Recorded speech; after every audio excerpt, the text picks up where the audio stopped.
बिस्मिल्लाहिर्रहमानिर्रहीम। Dear students, आज हमारा टॉपिक है कैरेक्टरिस्टिक्स ऑफ साउंड। इसमें हम साउंड की कुछ कैरेक्टरिस्टिक्स को डिस्कस करेंगे। यूनिट 11 है, क्लास 10 का। तो स्टार्ट करते हैं जी। सबसे पहले हम स्टडी करेंगे लाउडनेस ऑफ साउंड। जब हम दोस्तों के साथ बैठे होते हैं तो हमारी आवाज़ जो है वो लो होती है। लेकिन अगर हम किसी गैदरिंग में किसी जगह पे ज़्यादा लोगों के साथ कम्युनिकेट कर रहे होते हैं तो हमारी आवाज़ लाउड हो जाती है। तो यही जो कैरेक्टरिस्टिक्स है कि हम लाउड साउंड और फेंट साउंड को डिस्टिंग्विश कर लेते हैं। यानी हम ऊंची आवाज़ और धीमी आवाज़ के दरमियान फ़र्क करना जानते हैं।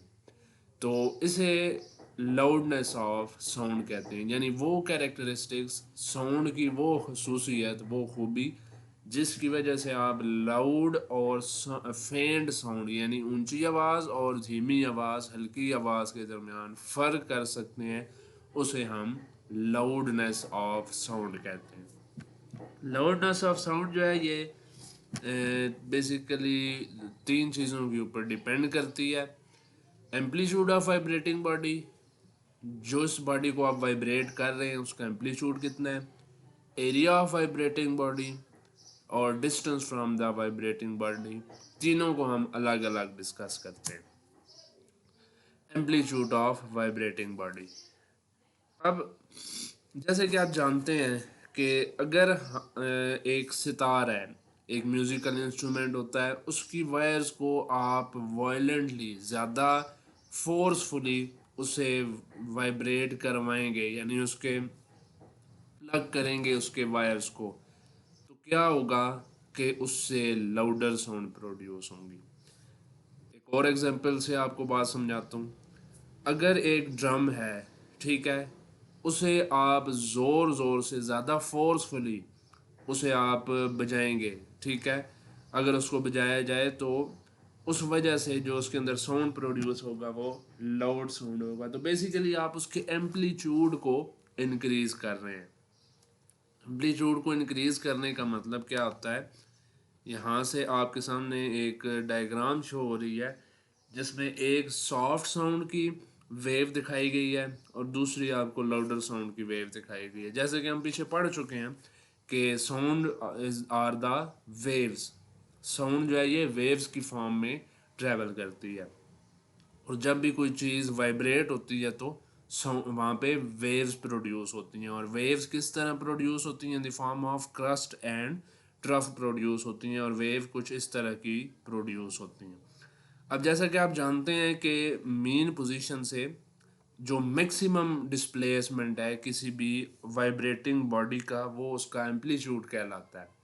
यानी अगर आप यहाँ से लेके, ये इसका मेन पोजीशन है, ठीक है, यहाँ से लेके यहाँ तक का जो इसका डिस्टेंस है ये इसका एम्पलीट्यूड कहलाएगा। तो यहाँ पे अगर आप सॉफ्ट साउंड का एम्पलीट्यूड देखें तो वो कम है, जबकि यहाँ पे लाउड साउंड का एम्पलीट्यूड देखें तो यहाँ पे क्या है, एम्पलीट्यूड ज़्यादा है। यानी अगर आपका एम्पलीट्यूड किसी भी साउंड का कम होगा तो वो सॉफ्ट साउंड या फेंट साउंड होगी, और अगर एम्पलीट्यूड ज़्यादा होगा तो आपका वो जो साउंड है वो लाउडर साउंड होगा। तो ये था आपका एम्पलीट्यूड ऑफ वाइब्रेटिंग बॉडी। दूसरी चीज़ जिसके ऊपर डिपेंड करती है वो है एरिया ऑफ वाइब्रेटिंग बॉडी।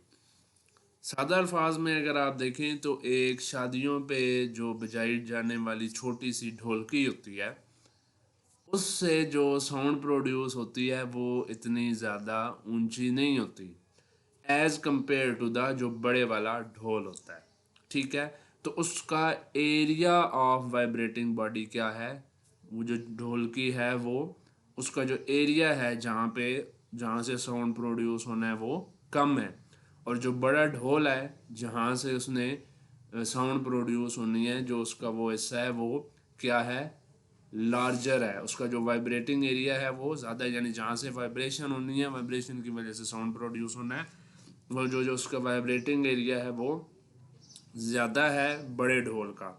और जो छोटी ढोलकी है उसका एरिया कम है, जिसकी वजह से छोटी जो ढोलकी है उसकी sound as compare to the large drum जो है वो कम होती है। तो एरिया ऑफ वाइब्रेटिंग बॉडी यानी जो जो जिस बॉडी को वाइब्रेट करके आप साउंड वेव जनरेट कर रहे हैं वो क्या होना चाहिए। अगर बड़ा होगा एरिया तो साउंड ग्रेटर होगी यानी लाउडनेस ज़्यादा होगी, और अगर कम होगा तो लाउडनेस उसकी कम होगी। एक और एग्जांपल से भी हम देख सकते हैं, जो हमारे पास ट्यूनिंग फॉर्क है, अगर हम उसे एक हैमर के साथ स्ट्राइक करेंगे तो जो साउंड प्रोड्यूस होगी उसकी जो लाउडनेस है वो कम होगी, फेंट साउंड प्रोड्यूस होगी। लेकिन अगर हम उसी ट्यूनिंग फॉर्क को एक बेंच के ऊपर स्ट्राइक करें, ठीक है, तो उससे जो प्रोड्यूस होने वाली वेव्स होंगी वो लाउडर साउंड होंगी। तो ये था एरिया ऑफ वाइब्रेटिंग बॉडी।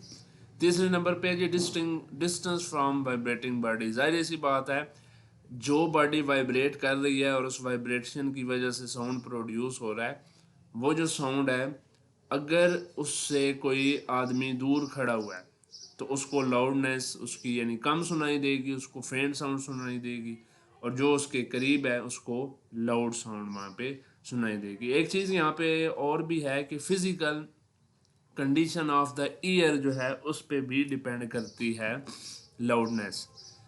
कुछ लोग सेंसिटिव ईयर्स जो हैं वो आवाज़ को जल्दी सुन लेते हैं, ऊंचा यानी वो उनको आवाज़ आ जाती है, जबकि कुछ डिफेक्टिव ईयर्स जो हैं उनको बहुत ज़्यादा ऊंची आवाज़ भी सुनाई नहीं देती या उनको ऊंचा सुनाई देता है। कुछ लोग धीमी आवाज़ भी जल्दी सुन लेते हैं।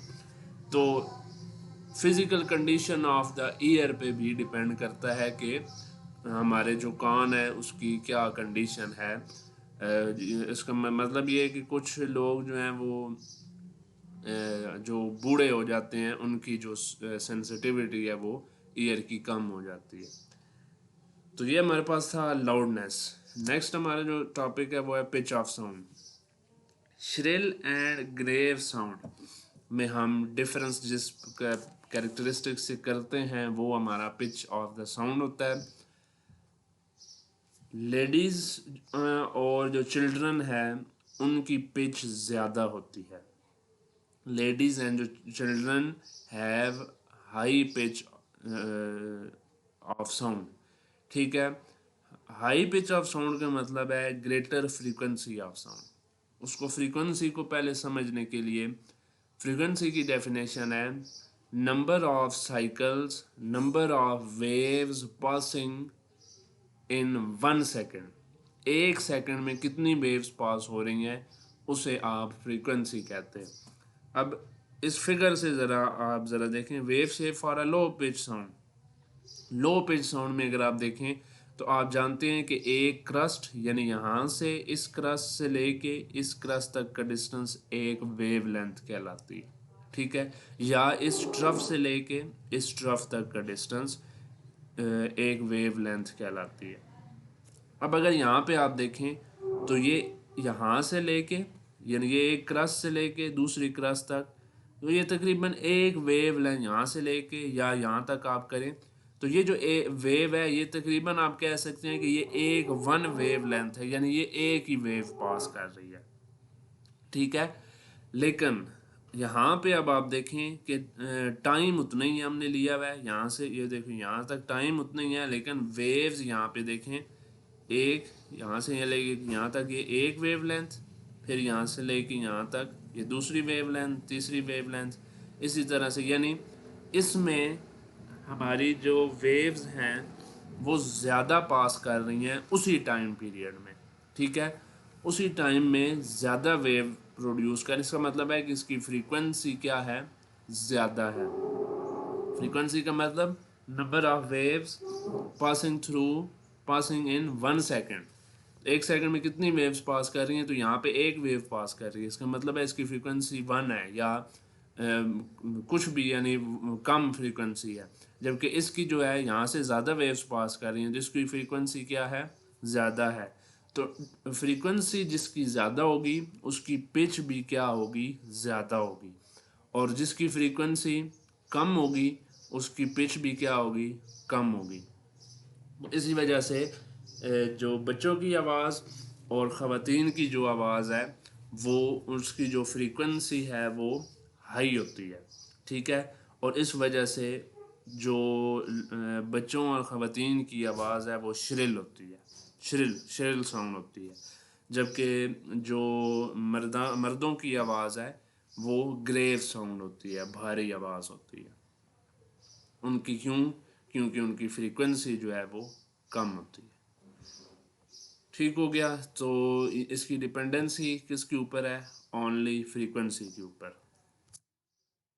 क्वालिटी ऑफ साउंड, एक ही कमरे में सितार भी बज रहा हो, फ्लूट भी बज रही हो, वायलिन भी हो, ट्यूनिंग फॉर्क भी हो, लेकिन हम उसको अलग बता सकते हैं कि ये ट्यूनिंग फॉर्क की आवाज़ है, ये हमारे पास वायलिन की आवाज़ है, ये हमारे पास फ्लूट की आवाज़ है। हम डिस्टिंग्विश कर लेते हैं कि ये साउंड किसकी है।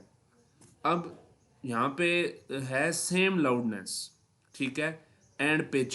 पिच भी सेम होगी, यानी पिच का मतलब है कि फ्रीक्वेंसी भी तकरीबन सेम होगी उनकी, और सेम लाउडनेस भी होगी, यानी लाउडनेस भी उतनी ही होगी सारों की। लेकिन हम फिर भी जो साउंड है उनको डिफ्रेंशिएट कर लेते हैं, डिस्टिंग्विश कर लेते हैं। तो इस प्रॉपर्टी को हम क्वालिटी ऑफ साउंड कहते हैं। और ये जो क्वालिटी ऑफ साउंड है ये डिपेंड करती है वेव फॉर्म के ऊपर। अब जैसे यहाँ पे आप फिगर में देखें, ट्यूनिंग फॉर्क की जो वेव है वो इस तरह से साइन वेव, एक स्मूथ वेव बनती है। फ्लूट की वेव कुछ इस तरह से बनती है, ठीक है। वॉइस जो हम बोलते हैं उसकी वेव जो है वो कुछ इस तरह से बनती है, आपके सामने नज़र आ रही है। और जो वायलिन है उसकी वेव कुछ इस तरह से। तो सेम लाउडनेस और सेम पिच होने के बावजूद हम डिस्टिंग्विश कर लेते हैं कि ये ट्यूनिंग फॉर्क की आवाज़ है, ये फ्लूट की है, ये वायलिन की आवाज़ है। तो इस प्रॉपर्टी को, इस कैरेक्टरिस्टिक को हम क्वालिटी ऑफ साउंड कहते हैं।